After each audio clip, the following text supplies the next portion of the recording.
سلامونه دوستان، گوتې ناخت، شپه مو بخیر دوستان. راځئ چې په الماني ژبه باندې درې مهمې جملې زده کړو. اول ما سره جمله دا وایي کله چې موږ له چا څخه پوښتنه کوو آیا هغه له دې ځایه دی، آیا هغه له دې ځای څخه دی، دا جمله په الماني ژبه باندې داسې وایو ist er von hier.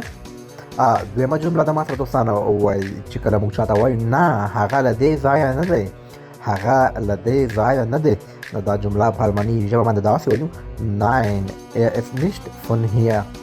er ist nicht von hier. von مطلب له.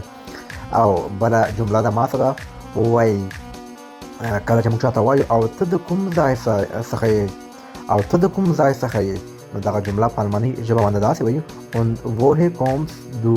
und woher kommst du.